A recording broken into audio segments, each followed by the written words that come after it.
So I do want, if you don't mind talking about it just a little bit. Yeah, you referred to it as the Gamehole, but I also know this kind of refers to maybe something about your collection. So like I am not a collector. So not particularly, like I collect the things I like, but I don't have that gene.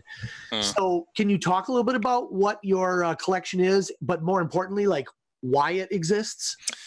Yeah, well, my original Player's Handbook that I bought in 1982, which is a 6th printing. Now I know now.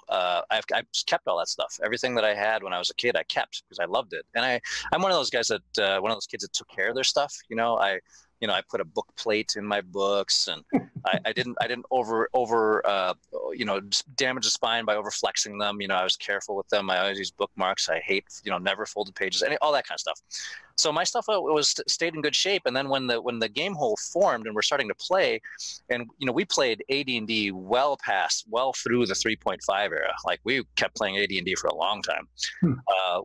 As I was buying stuff to more modules for us to play, and then at one point I realized, I have a lot of stuff. I should try to get one of everything. And then I did. That was pretty easy. And then I thought, I have about 30% of everything that TSR produced from starting in the early 70s to about 1995 in original shrink wrap. So wouldn't it be cool to try to get one of everything in original shrink wrap? And that was so goddamn stupid. Oh, what a dumb thing to do. I have overpaid for some stupid stuff over the years, just embarrassing amounts of money. But that's what I have. I have one of the most complete collections in existence, and it sits in my physical space called the Gamehole. The Gamehole is a location. It was in my basement for years, but now it sits above a pub I own, and it's 3-room suite filled with all my collection. And this is we play once a week. We'll be down there on Thursday night this week. Wow. We play once a week. We get together, play D&D, and we sit around. There's Monty Cook's old gaming table is the table we have, and I've got all kinds of relics all over the place. Yeah, no, it's real. I didn't know that. Yeah, and so it's a museum and a play space, and it's really worked out. It's been cool because now when I host Gamehole, kind of people come over, and I have people contact me out of the blue and say, "Hey, can I come see the Gamehole?" I said, "Well, sure. If you do it at a time that makes sense for me, I'll meet you there. I'll take you upstairs and show you the stuff, Because and because of the collection, I guess I've become known as a collector. So I've gotten stuff that just very few people even get to see. Like I've got the original Forgotten Realms maps. When Ed Greenwood inked them and drew them and sent them to TSR, I got those. Wow. And stuff like that. I got some. Stuff like that. I don't want to, but yeah. I don't want but yeah. So when you, I guess especially Danny, you haven't seen it. When you come up, you should. Yeah. Give you a tour of the history of the hobby. You start with Chainmail 1. First print chainmail, and you go forward, and I can pull anything, and we can take a look at it. And that's fabulous. I remember that. Not being a collector, I appreciate collectors even more because I don't have it in me. I don't have the gotta have it thing that pushes you forward. And but then I just love it when people do it because I can go look. I have friends who collect vinyl, and it's just great to look back through 70s punk or whatever, and you just see all these seminal albums. It's just really wonderful. So my sincere hope is that we'll have a D&D museum at some point. I mean, I wasn't. This sounds terribly narcissistic and self-centered, but I really wasn't trying to get this for I need this stuff. I thought it'd be great to have a complete perfect set, and then I could say I have a perfect set, and then it can go somewhere. And I'm happy to when there's a responsible, reasonable foundation endowment done, I will gift this stuff. There's no reason for me to have, like I've got the original known world maps from Lawrence Schick and Molday they played in college, which became the Gazetteer series. I have those original maps, and I've preserved them, and I've spent the money on having them properly archived. But they don't need to be mine, and I'm not. They're never going to be sold. I'm never going to sell it. God forbid some disaster happens to me, but I don't think that's right. Right.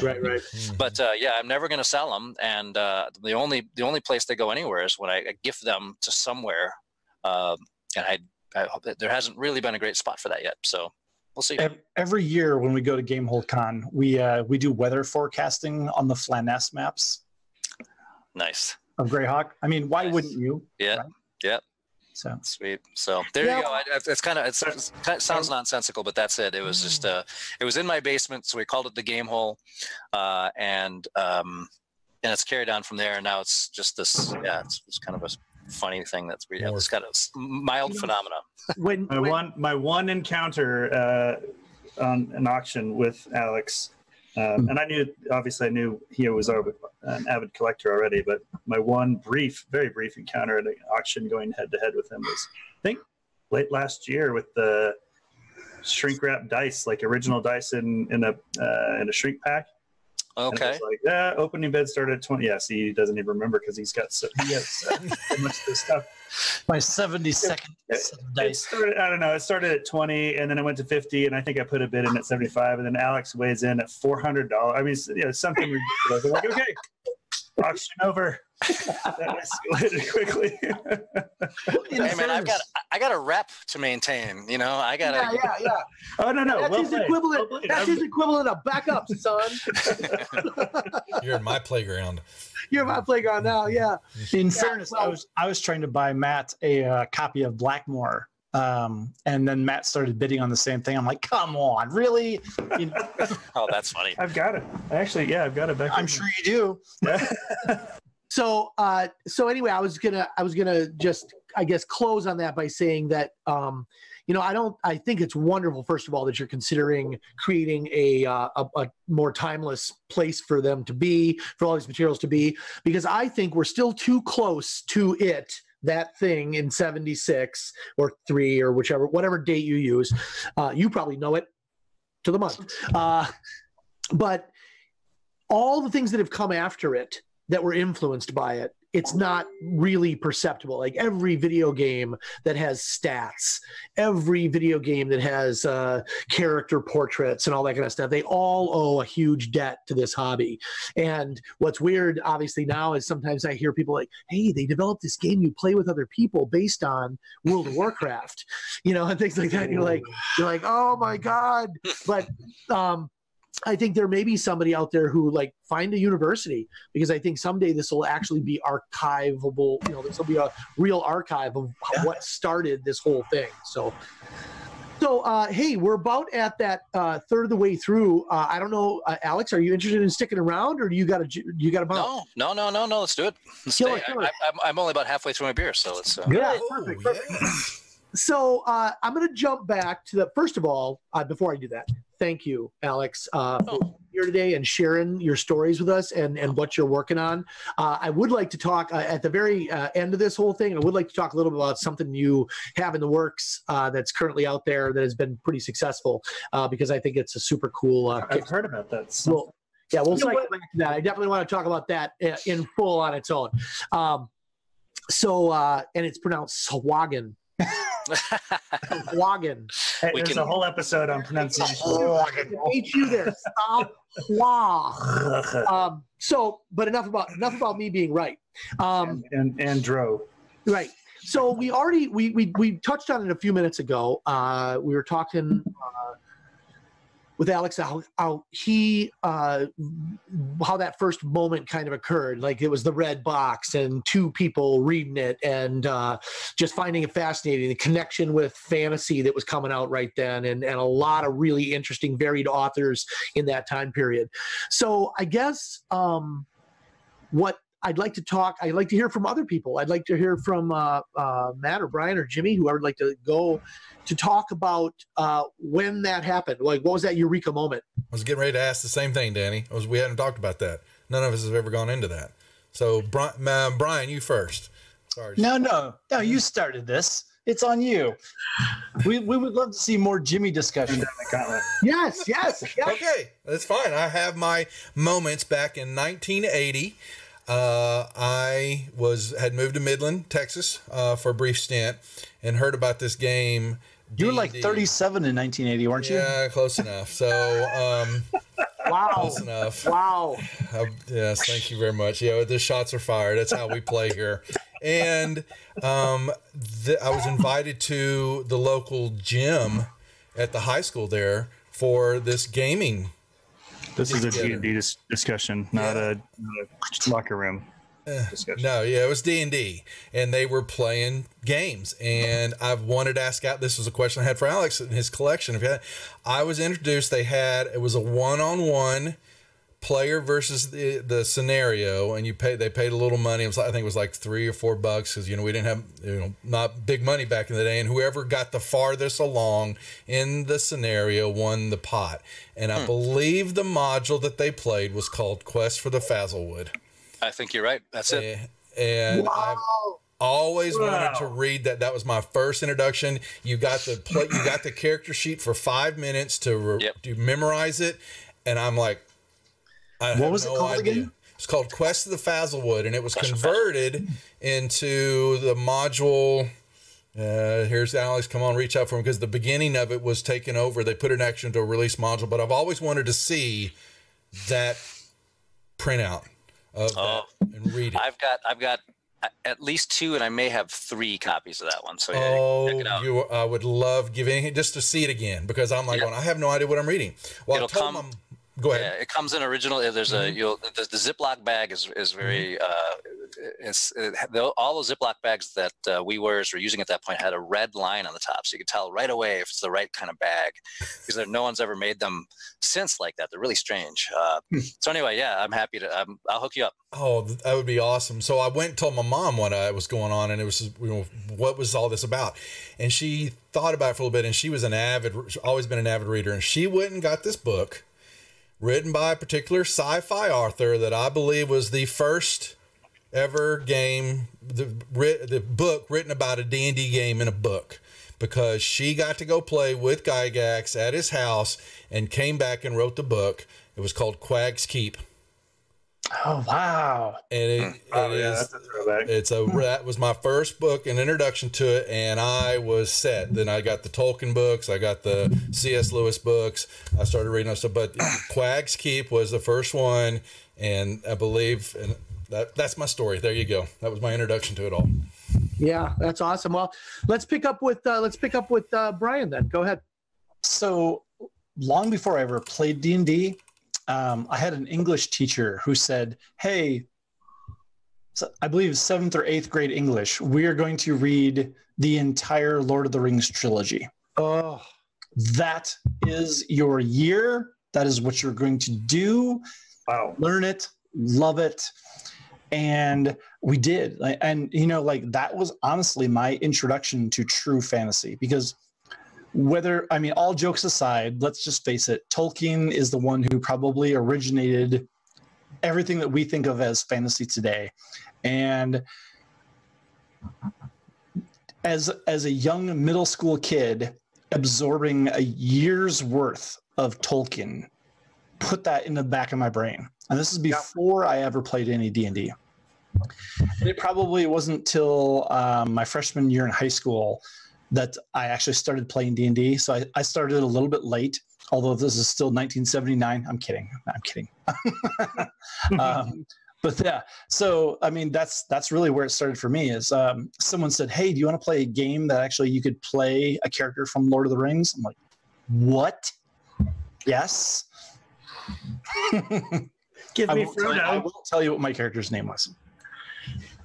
And then they came out. Iron Crown came out with that whole series, similar role playing, which I never enjoyed playing that system. There's nothing wrong with it. It just wasn't my bag. It was too many charts for me. But we basically emulated Lord of the Rings in D&D, so there was no difficulty there.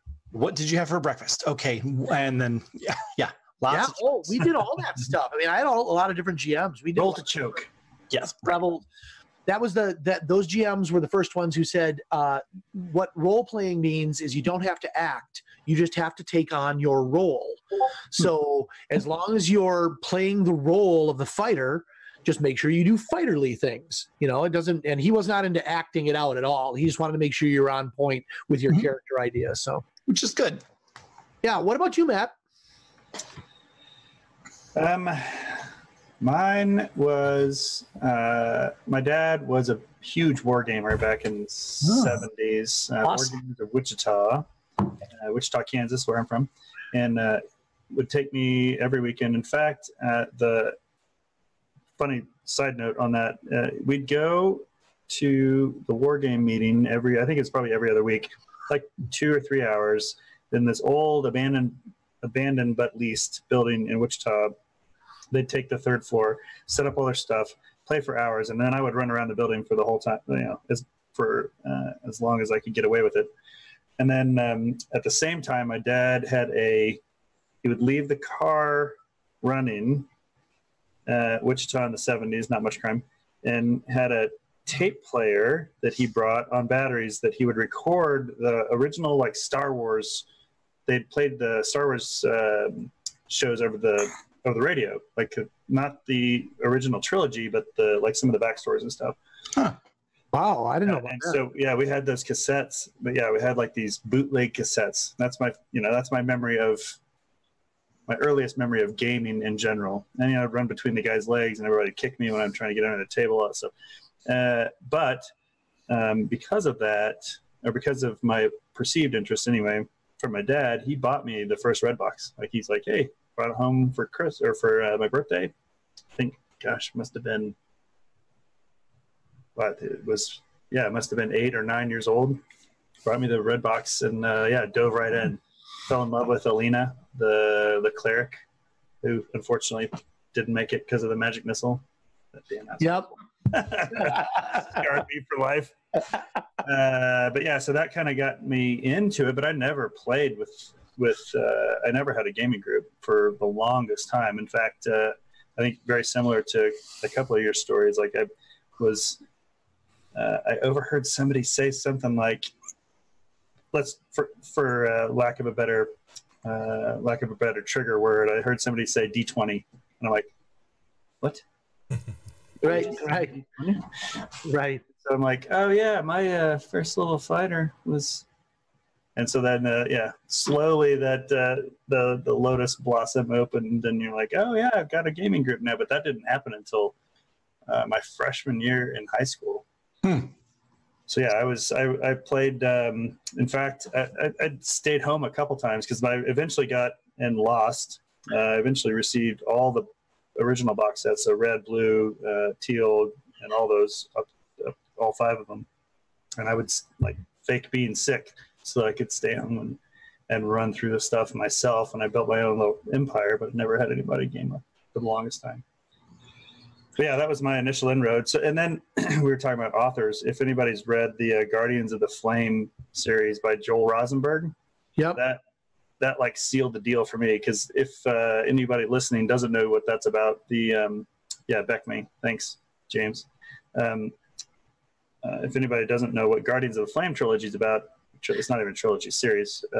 Joel Rosenberg. It's about a gaming group who their DM sucks them in to his world that he's created, and so they like wake up. They are the characters that they had been playing at the game table, and he writes like 7 books about it. And it is brutal. It is brutal. It is brutal. I remember reading those books, and that first book, about halfway through, I was like, Game of Thrones got nothing on Joel Rosenberg. Really? Wow. Yeah, I don't think I've read those. Yeah, they're worth reading. They're definitely worth reading. Yep, and these dudes and dudettes are their characters, but they've got their own mental. Like the cleric shows up as a cleric, but she remembers who she was. The dwarf was a paraplegic, and so and an engineer, but so he remembers who he was and remembers how to do all this, engineering stuff. So they start making guns and all kinds of crap. It's amazing. So we're talking about what brought us into gaming, right? But what really held us into gaming? For me, it was the community. It was the companionship. It was the people who were like-minded, who really loved the same thing I did. We shared the same hobby. For all intents and purposes, if you think of gamers as Marines, shared experience. Oh boy. You go through the same hells that each of them do, and you walk away with those same memories, those same experiences. So it's camaraderie. It's, having gone through the same challenges. There's something about role-playing games and going through those experiences that really bonds you very, very well. Yeah, for sure. I go to Alex's convention, Gamehole Con.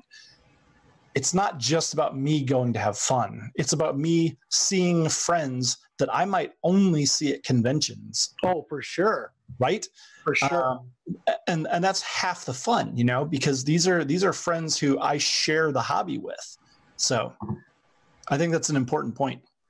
Yeah. And I didn't have any of that until way late. But you're absolutely right. Once I found it, it was like my weekend gaming group is still the same dudes I found in my end of junior high school.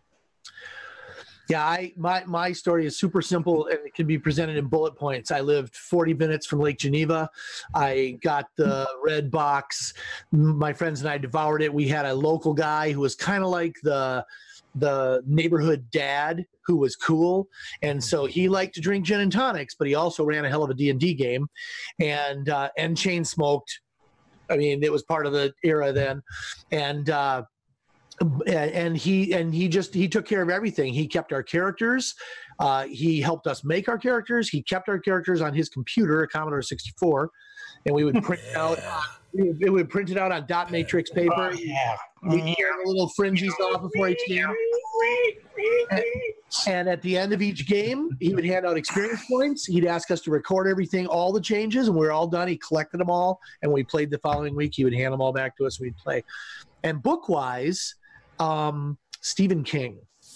I did not come into this for fantasy. I'd already read Lord of the Rings and all those things, but I like to run horror games.